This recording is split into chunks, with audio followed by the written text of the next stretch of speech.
Hello everyone, it is me, RBLXAang, and today I'm going to be teaching you guys how to make your very own Team Changer GUI.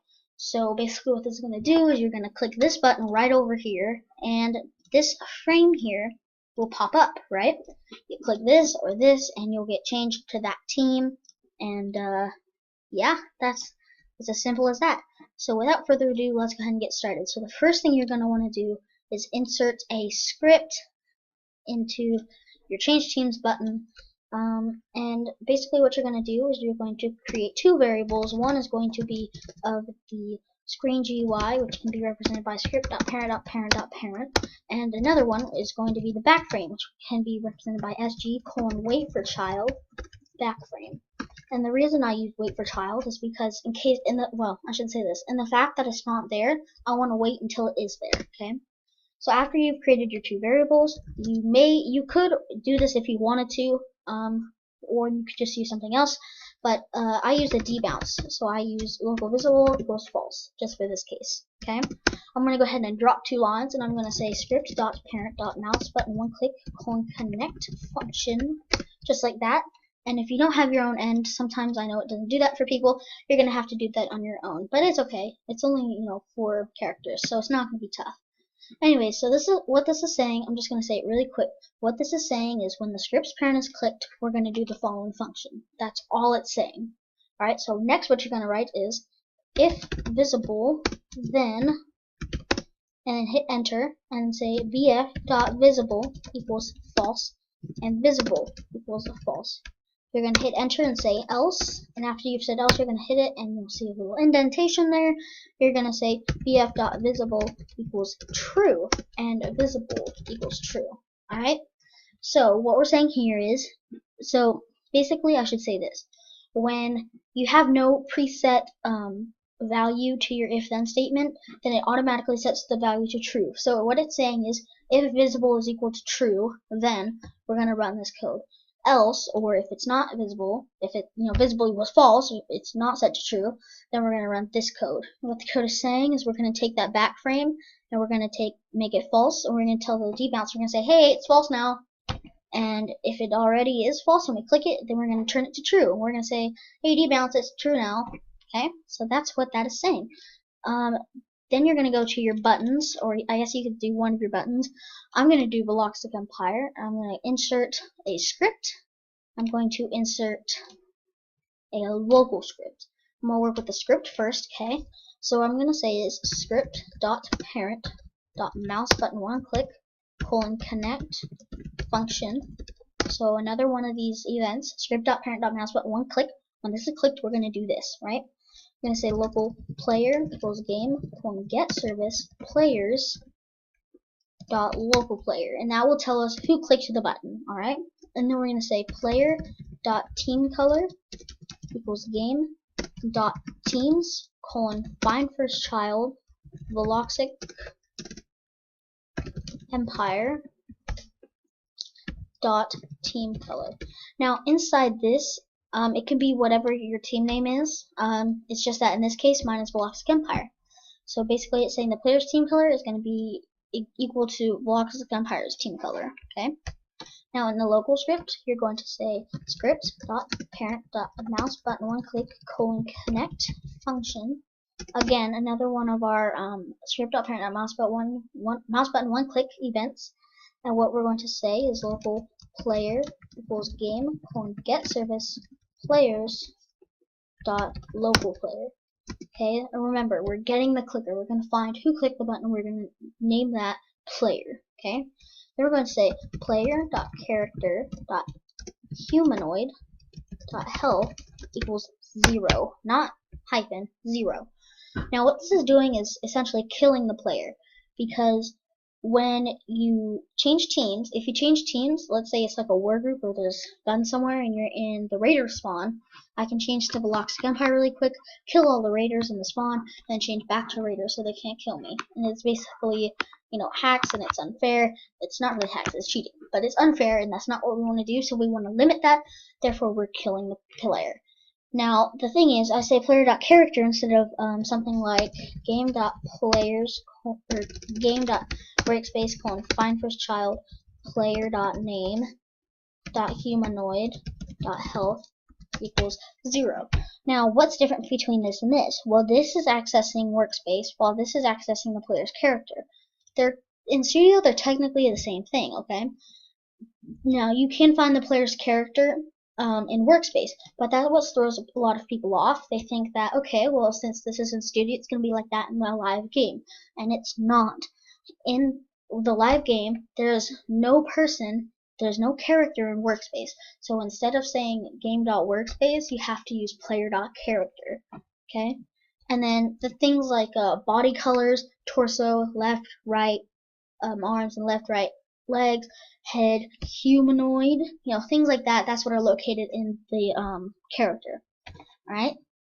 So now that you have that, there's just one more little step left. You just want to basically take these two scripts and put them into the Raiders, and then go into the normal script here, and instead of having it be Velocity Empire in the parentheses and quotations, you want it to be the other, or whatever team name it is. You want it to be the other team name, okay?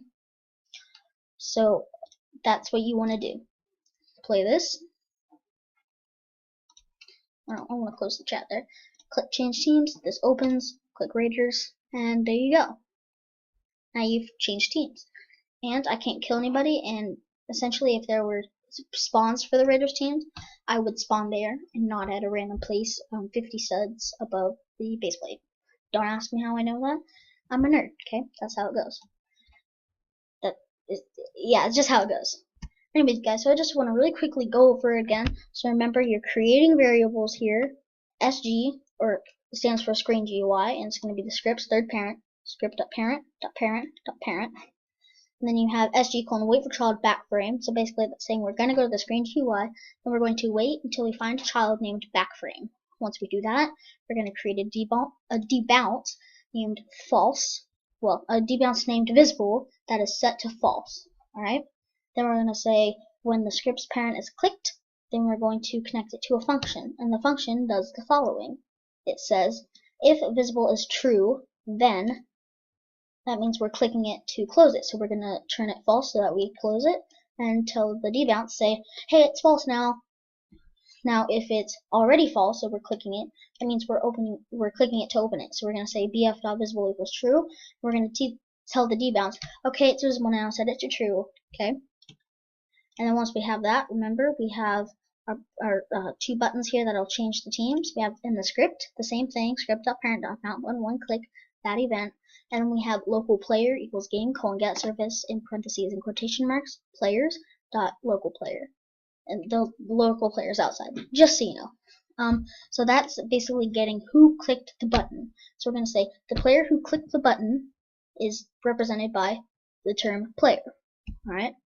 And then we're going to say player.teamColor, so whoever clicked the button, their team is going to be equal to the Raiders team since they clicked the Raiders button. But we don't have any value for game.teams, which is why we have it there. Also, we're doing find first child Raiders because there may be more than one, or there may be more than one team in which what we have here, so we're going to do that. And then we have the local script, script.parent.mouse but one click, again, our next function, or well, the same function. And then we have player, so again, we are getting the clicker, and the person who clicked it is going to be represented by the term player. And we're going to go into the player's character instead of workspace, because remember, in the live game, it's not going to be in workspace, it's going to be character. We're going to find their humanoid, and we're going to change their health to 0 so that we can kill them and make sure there is absolutely no cheating. And again, if I show you, it actually works. You can come over here, click that, that opens up, change teams to Raiders. And there you go, guys. You guys now have a Team Changer GUI. Anyways, guys, thank you so much for watching. It means so much to me, especially since this is a new channel. I am starting fresh. I just want to give a little insight really quickly. So I had this other channel, right? And I used to do so much fun stuff on it, and I really loved it. But then I couldn't really find any more fun content to upload. And it's kind of just, stuck at 86 subscribers. So I was like, you know what? I have other things to do, and I think I can better spend them on things like school and actually hanging out with my friends, so they actually like me, and rather than spending it on YouTube. So I just go ahead and stopped making YouTube channels, and people are like, hey, are you gonna make YouTube videos again? I was like, I stopped doing that, and I'm not gonna do it anymore. And they're like, why? And I was like, well, I don't really have time, and it's just, not up my alley anymore. And they're like, okay. But now, guys, I'm back. I'm back with more YouTube. Roblox scripting tutorials. Today I taught you guys how to make a Team Changer GUI. So there you go. So if you guys liked the video, and if this helped you, I really hope it did, because that's well, the whole point of this. If this helped you guys, make sure to leave a like. I would really appreciate it, since I'm starting new. At least one like will do.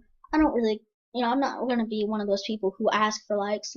200,000 likes please, but a like will do at least, to know that I'm helping you guys.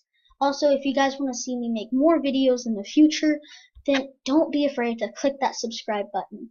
It's YouTube, and I'm going to start posting regularly. I'm probably going to start off with one a week, just because it's so hard to film these stuff. Like, this is like my 40th time filming this, because I always mess up, and I don't like to, I don't like to be unprofessional. So yes, that just shows how much I appreciate you guys watching this. Anyway, so again, don't be afraid to subscribe. I will post, and it will be helpful stuff. And if I tend to grow, which I definitely hope to, but if I tend to grow, I'll upload more stuff than just Roblox scripting tutorials. But anyway, that's going to be that.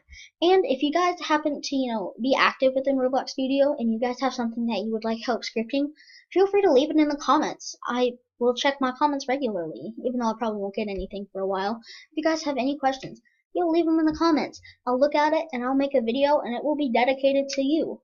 Alright? Again, thank you for watching. Like, subscribe, comment, and I will see you guys in my next video. Bye guys, have a nice day.